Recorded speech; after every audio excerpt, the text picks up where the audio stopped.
অবশেষে বৈঠক নরেন্দ্র মোদী এবং মোহাম্মদ ইউনূসের। ব্যাংককে ভারতের প্রধানমন্ত্রীর সঙ্গে আলোচনায় বাংলাদেশের অন্তর্বর্তী সরকারের প্রধান। ঢাকায় পালাবদলের পর দুদেশের রাষ্ট্রপ্রধানের মধ্যে এটাই প্রথম বৈঠক।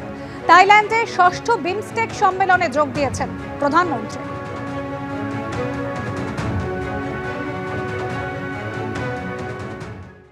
হাজার হাজার শিক্ষক ও অশিক্ষক কর্মীদের চাকরি যাবার দায় কার? এই প্রশ্ন নিয়ে যখন সব মহলে তোলপাড় চলছে, তখন মমতা বন্দ্যোপাধ্যায়কে একযোগে নিশানা করল বিজেপি ও সিপিএম। তাঁর উপরেই দায় চাপালেন সুকান্ত মজুমদার ও বিকাশ রঞ্জন ভট্টাচার্য। পাল্টা তাঁদেরকেই নাম ধরে ধরে নিশানা করলেন মমতা বন্দ্যোপাধ্যায়। একেবারে সাংবাদিক বৈঠক থেকে বিকাশ রঞ্জন ভট্টাচার্যকে নিয়ে তীব্র কটাক্ষের সুর শোনা গেল তাঁর গলায়। মমতা বন্দ্যোপাধ্যায় এই পুরো 26,000 লোকের চাকরি বলিদান দিলেন। কলকাতা হাইকোর্টের রায় বহাল রেখে 2016 সালের এসএসসির পুরো প্যানেল বাতিল করে দিল সুপ্রিম কোর্ট। অযোগ্যদের তো চাকরি গেলই, আর তাদের দুর্নীতির জন্য যারা যোগ্য তারাও রাতারাতি কর্মহীন হয়ে পড়ল। রাজ্য সরকার যদি এরমটা না করতে হয়তো হতো না। হাজার হাজার যুবক যুবতীর এই পরিণতির জন্য সরাসরি তৃণমূলকে কাঠগড়ায় তুলেছে বিজেপি। শুধুমাত্র মমতা বন্দ্যোপাধ্যায়ের পার্টির লোকেদেরকে, অর্থাৎ অযোগ্য যারা পয়সা দিয়ে চাকরি পেয়েছিল, তাদের চাকরিটা বাঁচানোর জন্য মমতা বন্দ্যোপাধ্যায় এই পুরো 26,000 লোকের চাকরি বলিদান দিয়ে দিলেন। এতগুলো মানুষের চাকরি যাওয়ার পরে বিজেপির মন্ত্রী সুকান্ত বাবু বলছেন, ফেসবুকে তার উক্তি আমি দেখেছি, এর জন্য অযোগ্যদের জন্য যোগ্যদের চাকরি গেছে, এর জন্য আমি নাকি দায়ী। তো আপনারা প্রথমে যখন কেস করলেন একবার ভাবলেন না কারা যোগ্য আর কারা অযোগ্য? সেটা তো গভর্নমেন্টকে ভাবতেও দিলেন না। আপনারা নিজে যোগ্য তো? পুরো প্যানেল বাতিলের জন্য বিরোধীদের ঘাড়ে দায় ঠেলার আপ্রাণ চেষ্টা করেছেন মুখ্যমন্ত্রী। আইনজীবী এবং সিপিএম সাংসদ বিকাশ রঞ্জন ভট্টাচার্যকেও তীব্র কটাক্ষ করেছেন মুখ্যমন্ত্রী, যদিও পাল্টা খোঁচা দিতে ছাড়েনি সিপিএম। এখানে কেসটা করেছিলেন কে? বিকাশ বাবু।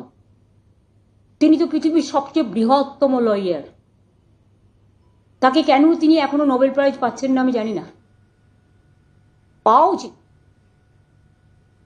ভাবছি একটা রেকমেন্ডেশন করব। আমি তোকে বলেছিলাম মিষ্টি খাওয়াবো। তৃণমূল এবং মমতা বিপদে পড়লেই বিকাশ এবং সিপিএম এর স্মরণ নেয়। দুর্নীতির মামলায় তার সরকারের ভূমিকা বড়সড় প্রশ্নের মুখে পড়তেই পুরনো দুর্নীতি খুঁজে বের করার হুঁশিয়ারি দিয়েছেন মুখ্যমন্ত্রী। মুখ্যমন্ত্রী নাম না করলেও এ নিয়ে পাল্টা চ্যালেঞ্জ ছুড়ে দিয়েছেন শুভেন্দু অধিকারী। আমরাও কিন্তু রেকর্ড খুঁজে বার করব। 2016-তে তখন কারা কারা মন্ত্রী ছিলেন, এবং কোনো একটা জেলা তো আমি জানি কিসের বিনিময়ে চাকরি হয়েছে। আমি খুঁজে দেখব। যদি কারো জানা থাকে তথ্য প্লিজ আমাকে দেবেন, আমার কাজে লাগবে। আপনি এটা অ্যাসেম্বলি তো 21 সালের পর থেকে বলেছেন, পুরুলিয়ার চাকরি মেদিনীপুরের চাকরি 24 পরগনায়, মুর্শিদাবাদ কে দেখতো, মালদা কে দেখতো। আরে বের করুন, আপনি ফাটা কাগজ বের করুন, ছেঁড়া কাগজ বের করুন। বিরোধী থেকে চাকরিহারারা যখন তাদের এই পরিস্থিতির জন্য রাজ্য সরকারকে দায়ী করছে, তখন 7ই এপ্রিল নেতাজি ইন্ডোর স্টেডিয়ামে ডিপ্রাইভড টিচার্স অ্যাসোসিয়েশনের সভায় যোগ দেবেন মুখ্যমন্ত্রী। আমি তাদের কথায় সাড়া দিয়ে 7 তারিখে তারা ইন্ডোর স্টেডিয়াম বুক করেছেন। আমি 7 তারিখ 12টা 15 নাগাদ তাদের কাছে যাব, তাদের কথা শুনবো। আমি শিক্ষক শিক্ষিকারা, আমি শুনেছি অনেকে ডিপ্রেসড, তারা আপসেট এবং ডিপ্রেশনে চলে যাচ্ছেন অনেকে। কোনো একটা ঘটনা যদি ঘটে তার জন্য দায়ী থাকবে কে?